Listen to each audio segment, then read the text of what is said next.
Our flight today takes us from Longyearbyen, Svalbard, back to Thule, back west, back to one of our main bases of operations after a 1 week sojourn over here in Svalbard.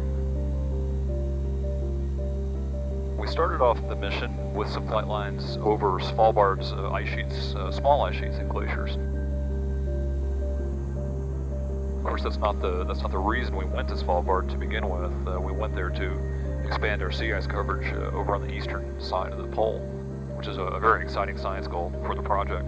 But it turns out that in order to get to that sea ice, you have to fly over large portions of Svalbard itself.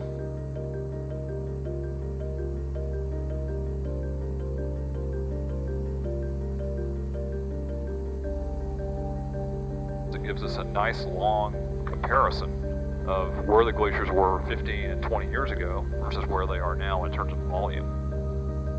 In addition to the ATM data over these glaciers, we're also getting very, very modern state-of-the-art radar data from the MCORD sounder, from the accumulation radar, which tells us a lot about the snow accumulation in the last several years, the top several meters of the ice on Svalbard, and also from the snow radar, which is also a new instrument.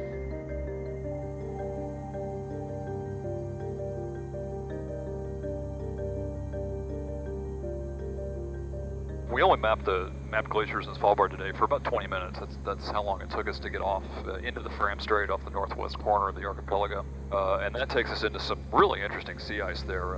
It changes dramatically. The sea ice changes dramatically as you cross the Fram from east to west. It starts out with a little bit of open water there at the northwest tip of Norway.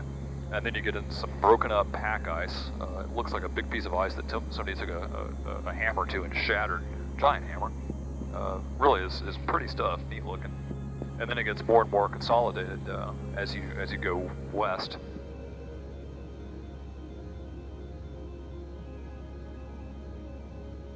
The Nares Strait, by the way, is the primary pathway that sea ice from the Arctic Basin gets out into the warmer oceans of the world.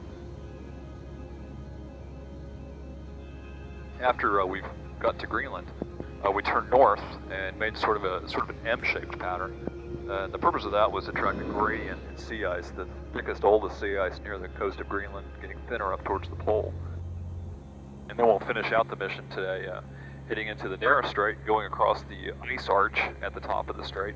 It's an arch of ice, and kind of an interesting sort of almost a structural looking feature on satellite imagery and looking out the window. And then we go back to Thule, spend the weekend, rest up after our many time zones of travel this week. We're all pretty tired. Rest up over the weekend and then start up again next week.